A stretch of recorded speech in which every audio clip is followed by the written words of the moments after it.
नमस्कार मित्रांनो, तर आज हरतालिकेच्या तुम्हाला खूप खूप शुभेच्छा.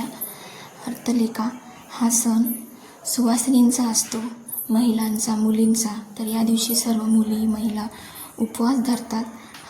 हे जे हरतालिका जे व्रत आहे ते पार्वतीने महादेवासाठी केलं होतं, चांगला पती मिळावा म्हणून.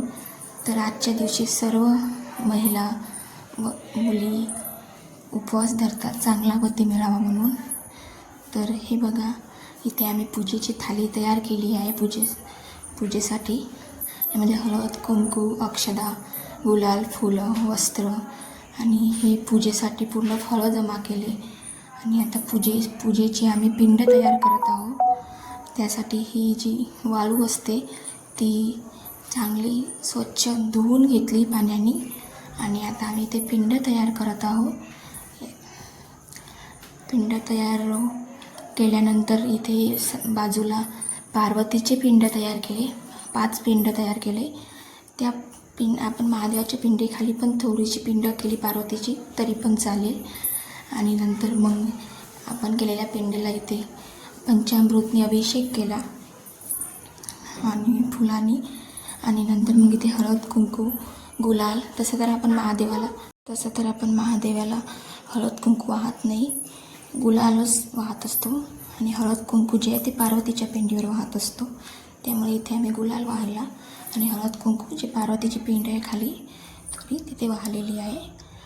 आणि आता पूजा झाल्यानंतर इथे बेलपत्र आणि 108 असे बेलपत्र घेतले होते.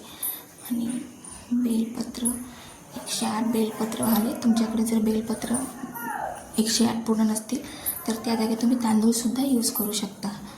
आणि 108 बेलपत्र वाहल्यानंतर ओम श्री शिवाय नमस्तुभ्यं किंवा ओम नमः शिवाय असं म्हणून आम्ही बेलपत्र वाहले.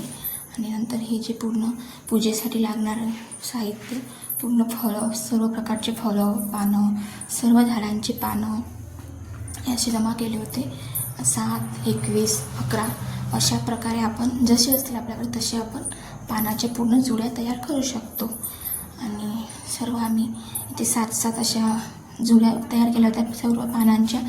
कारण की महादेवाला पानं, फुलं, फळं हे अत्यंत प्रिय होते.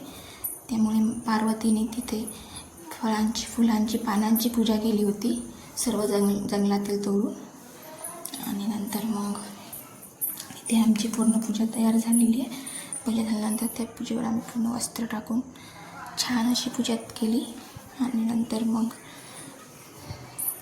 आरती केली. नंतर मग हरतालिकेची कथा वाचली, ती सर्वांनी ऐकली. आणि नंतर मग कथा ऐकल्यानंतर पूजेचा शेवट आरतीने केला. हरतालिकेची आरती म्हटली, अजून 1-2 प्रकारच्या आरत्या असतात त्या म्हटल्या. आणि नंतर प्रसाद दिला आणि पूजेचं असं समाप्त केला. आणि परत मग रात्री 12 वाजेपर्यंत जागरण करावं लागते आणि रात्री 12 वाजता परत पूजा करावं लागते. आणि मग संपली पूजा. तुम्हाला आमची पूजा कशी वाटली हरतालिकेची मला कमेंटमध्ये नक्की सांगा. तोपर्यंत बाय, गुड नाईट.